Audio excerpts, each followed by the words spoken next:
Hello guys, nandito na naman ako. At eto, pag-usapan naman natin ngayon itong si Quick Mart, at ang 18 Marites. Okay. Dahil sabi ng mga Marites, ito daw si Quick Melt ay nakatanggap ng mga malita. Okay. Guys, tatandaan natin nakatanggap si Quick Melt ng malita at siya ay naisangkot sa listahan simula nung siya ay lumipat na. I mean, siya ay umalis dito sa kampo ni Auntie Petra, no? Pero guys, wag ninyong ipagkakamali. Hindi po ako sumusuporta rito kay Quick Melt, okay? Hindi ko po siya ipinagtatanggol, okay? At lalong hindi ko pababayaan na lang na hindi niya panagutan ang kanyang mga kasalanan, okay? Eto, in the spirit of fairness, okay?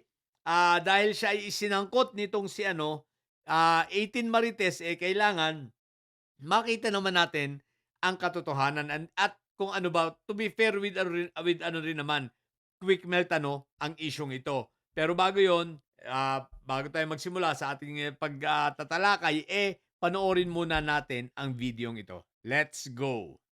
Idinawit ng ilang bagong nagpakilalang bagman daw ni dating Congressman Zaldico, si Senator Cheese Escudero. Yan sinasabi ng netizen na dati wala sa listahan, na lagay ulit sa listahan. Nilagay na naman ngayon sa listahan si Senator Cheese Escudero. Nakalilipat lang sa kabilang paksyon. Sa mayorya ngayon, sa Senado. Ang kailang detalye dyan, nagati daw sila ng 4 na maletang pera sa bahay ni Escudero sa New Manila.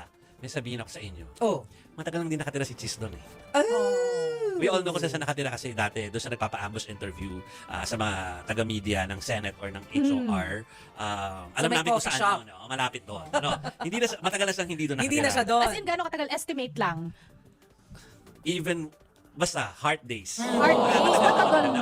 Parang first wife pa. Oo, matagal na. So, matandaan po natin, mga kapatid. Yung sinasabi namin na kinakampihan namin siya, Sinasabi namin yun kasi alam namin for a fact na hindi na siya doon nakatira. Ayan maliwanag.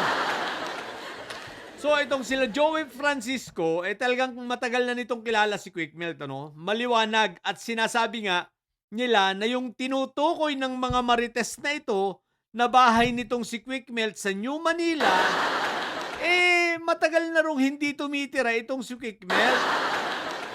Kung sabi panahon pa ito panahon pa ito na nagsisimula pa lang sila ni Heart, Heart days nga daw di ba? At tumira lang ron si Quick Melt ay nung hindi pa sila hiwalay nung una niyang asawa. Kung magkaganon, napakatagal na nun. Guys, ilang taon na yun, di ba? Kasi si Quick Melt, nung maging presidente si Fentaboy, asawa na niya si Heart. So, ibig sabihin, kung Heart days pa yun, ay naku po, Rudy. Paano nangyari ito? Paano nangyari ang delivery doon ng mga malita? Diba? So dito pa lang, obvious na ang mga kwentong barbero nitong mga 18 Marites na puro chismis. Isipin mo ba naman, ang dami nang nadamay basta anti-Duterte ka, matik na. Si Montulfo, Arnold Clavio,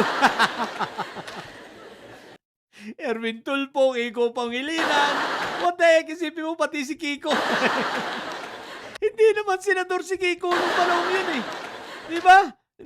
Nabatuhan pa ng mali. Ibang klase, pero ito maliwanag na maliwanag Kaya mismong natatawa na lang itong mga sila Joey Francisco sa 5 sa TV5. Kasi nga naman, kilala nila si Quick Melt. At alam nila, alam niya, personally siyang may knowledge na hindi doon nakatira si Quick Melt. Diba? Doon sa bahay na itinuturo nitong mga Marites na ito at yung bahay na sinasabing bahay na sinasabing pinagdeliveran at kumain pa raw sila ron.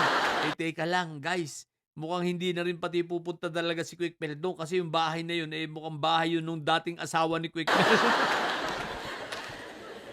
Gusto nyo sampalin ni Heart yun? Gusto nyo magalit si Heart doon? Yung bahay na tinutukoy ninyo, bahay pala nung asawa dati ni Quick Melt. What the the heck? So, paano pupunta si Quick Melt doon? Paano makikipag-transaksyon kayo talaga? O, si Raul. So, ibig sabihin, mukhang kalokohan din itong kay Quick Melt. Pero huwag niyo ipagkakamali guys. Sabi ko nga sa inyo, si Quick Melt maaring itong sa kalokohan, pero yung sa kay Bernardo, hindi kalokohan yun.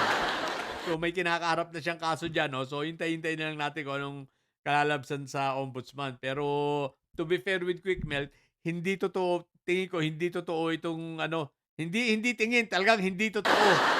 Hindi totoo itong chismis ng ng mga maleta boss. ng 18 marites. Obvious na obvious, okay? Dahil siya ay umalis sa May Sayad Block. Ayan. Basta umalis ka sa May Sayad Block, matik na yan. O, di ba ka? So, ilan mo na?